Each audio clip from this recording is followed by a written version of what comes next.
बाहर तो पूरा प्रबल वर्षा होची हेले वर्षा को डरिकी बाहर को जाई होनी जलखिया आनिया पई तो से वर्षा को आखि सामने रखिकी आज आम बनइबा घरे ही पूरा चटपटा आउ किछि नुआ स्टाइल रो जलखिया जोटा कि समस्त घरे बनई पारिबे आउ एटा बनइबाटा घरे थिबा जिनस रे ही बनि जिवो। तो हेलो फ्रेंड्स मो बासमती किचन रे आपण माननको समस्त को बहुत बहुत स्वागत जणाउची। वीडियो देखिबा पूर्व ही वीडियो को लाइक करबा और चैनल को सब्सक्राइब करबा जमा भी भूलंतुनी।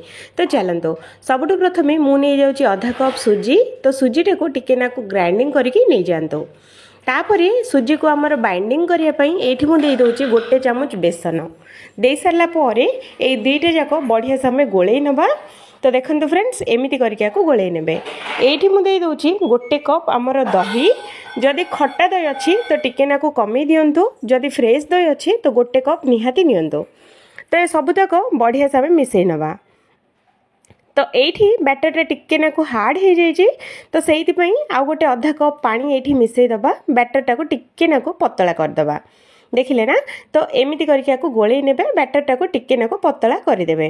तो एटा को बढ़िया से गोळेई सारची आको 5 मिनिट रेस्ट पई छाड़ी दबा।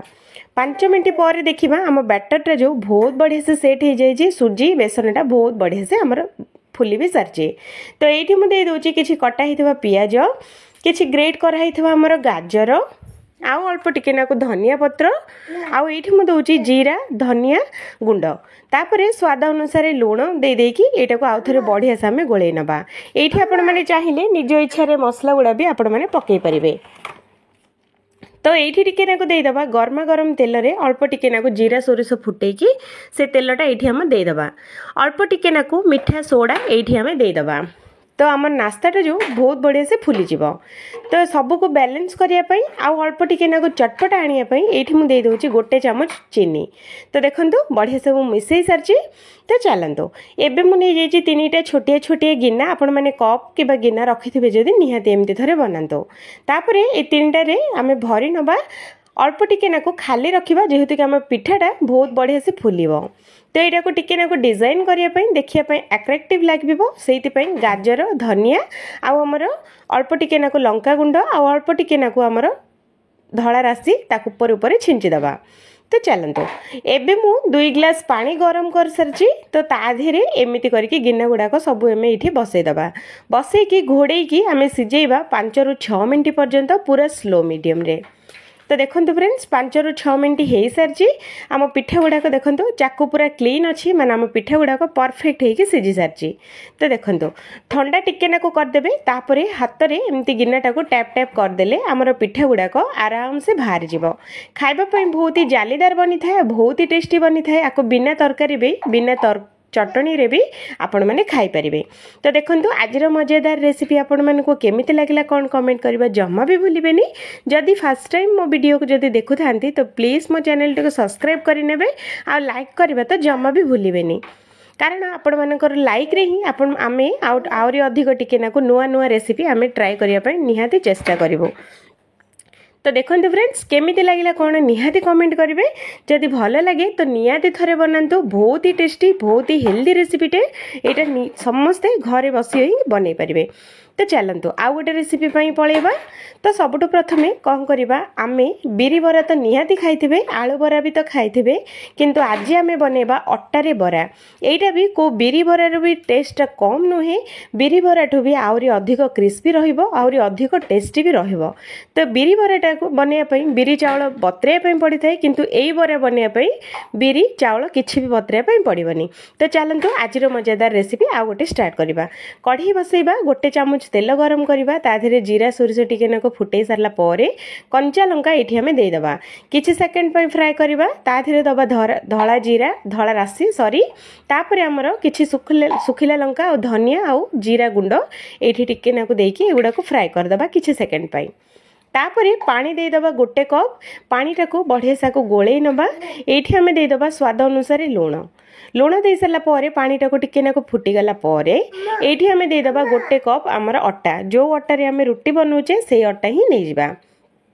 এইଠି ନେଇଯିବା 2 ଚାମচ ଚାଉଳ ଚୁନା ଏଇଥିପାଇଁ ମୁଁ ପକାଉଛି ଯେ ବେଶୀ କ୍ରିସ୍ପିନେସ୍ ଆସିବ ଆଉ ବହୁତ ହି କୁରକୁରା ଆଉ କରାରା ରହିବ।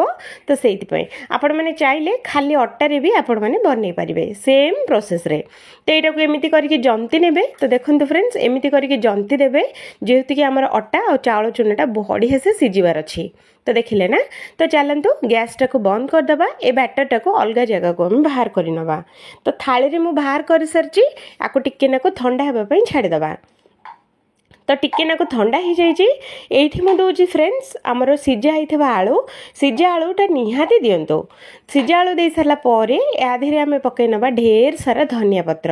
ଧନିଆ ପତ୍ରରେ ଟେଷ୍ଟଟା ବହୁତ ବଢ଼ିଆ ଆସେ ଆଉ ବାସ୍ନାଟା ବି ବହୁତ ବଢ଼ିଆ ଆସେ।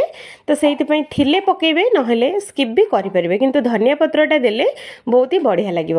ତ ଦେଖନ୍ତୁ ଅଟାଟାକୁ ମୁଁ ବଢ଼ିଆ ସେ ଚକୁଟି ସାରିଛି। ଦେଖିଲେ ନା, ଏମିତି କରିକି ଚକୁଟି ନେବେ। ତ ହାତଟାକୁ କ'ଣ କରିବା, ଅଳ୍ପ ଟିକେ ନାକୁ ତେଲରେ ହାତଟାକୁ ଚିକନା କରିନେବା, ଯେହେତୁ କି ବ୍ୟାଟରଟା ନହେଲେ ହାତରେ ଲାଗିବ।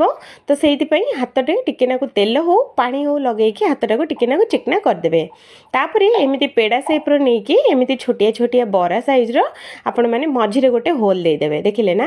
ତ ସାଇଜ୍ଟା ଆପଣମାନଙ୍କର ବଡ଼ ଚାହିଁଲେ ବଡ଼ ବି ବନେଇ ପାରିବେ, ଛୋଟ ଚାହିଁଲେ ଛୋଟ ବି ବନେଇ ପାରିବେ। ତ ଏମିତି କରିକି ବନାନ୍ତୁ ଯେ ଏଗୁଡ଼ାକ ତେଲରେ ପଡ଼ିଲା ମାତ୍ରେ ହିଁ ଆଉ ଟିକେ ନାକୁ ଫୁଲେ। ତ ସେଇଥିପାଇଁ ଟିକେ ନାକୁ ଛୋଟ ଛୋଟ ବନାନ୍ତୁ। ତ ଦେଖନ୍ତୁ ଫ୍ରେଣ୍ଡସ୍, ମୁଁ ସବୁତକ ବନେଇ ସାରିଛି। ଏଇଠି ମୁଁ ତେଲ ସେଲୋ ଫ୍ରାଏ କରୁଛି। ତ ଆପଣମାନେ ଚାହିଁଲେ ଡିପ୍ ଫ୍ରାଏ ବି କରିପାରିବେ। ଗ୍ୟାସ୍ର ଫ୍ଲେମ୍ଟାକୁ ପୁରା ଫାଷ୍ଟରୁ ଲାଷ୍ଟ ପର୍ଯ୍ୟନ୍ତ ହାଇ ଫ୍ଲେମ୍ରେ ହିଁ ରଖିବେ। ଯଦି ଗ୍ୟାସ୍ର ଫ୍ଲେମ୍ଟାକୁ ଯଦି ଲୋ କରିଦେବେ ତ ଆମର ବରା ଗୁଡ଼ାକ ତେଲିଆ ତେଲିଆ ହେଇଯିବ, ଖାଇବା ପାଇଁ ଏତେ ଭଲ ଲାଗିବନି। ତ ସେଇଥିପାଇଁ ହାଇରେ ହିଁ ଛାଣିବେ। ତ ଦେଖନ୍ତୁ ବଢ଼ିଆ ସେ ଆମର ବରାର ଯେମିତି କଲର୍ ସେମିତି କଲର୍ ପଳେଇ ଆସିଛି। ତ ଏଗୁଡ଼ାକ ସବୁ ଯାକ ଆମେ ବାହାର କରିନେବା। ତ ଦେଖନ୍ତୁ ଫ୍ରେଣ୍ଡସ୍, ଏମିତି କରିକି ବାହାର କରିନେବେ। ଏମିତି ଯଦି ବନେଇବେ ତ ବରା ଆମର ବିରି ବରା ଖାଇବାଟା ପୁରାପୁରି ଭୁଲିଯିବେ। ବିରି ବରା ଖାଇଲେ ବି ଏତେ ଭଲ ନାହିଁ, ଗ୍ୟାସ୍ ହେଇଯିବ ପେଟ, ପ୍ରାୟ ଲୋକଙ୍କର ହେଇଯାଏ। ତ ସେଇଥିପାଇଁ ଏମିତି ଥରେ ବନାନ୍ତୁ ଅଟା ବରା। ଏଇଟା ଖାଇବା ପାଇଁ ବହୁତ ହି ବଢ଼ିଆ ଲାଗେ, ବହୁତ ହି ଟେଷ୍ଟି ଲାଗେ। ବିନା ତରକାରୀରେ ବି ଏ ବରା ଗୁଡ଼ାକ ନିହାତି ଖାଇ ହେଇଯିବ, ଏତେ ବଢ଼ିଆ ଲାଗିବ। ତ ନିହାତି ଥରେ ବନାନ୍ତୁ। ଆଶା କରୁଛି ଭିଡ଼ିଓଟା ବହୁତ ଭଲ ଲାଗିବ ବୋଲି। ଭଲ ଲାଗିଲେ ଲାଇକ୍, ଚ୍ୟାନେଲକୁ ସବସ୍କ୍ରାଇବ୍ କରିବା ଜମା ବି ଭୁଲନ୍ତୁନି।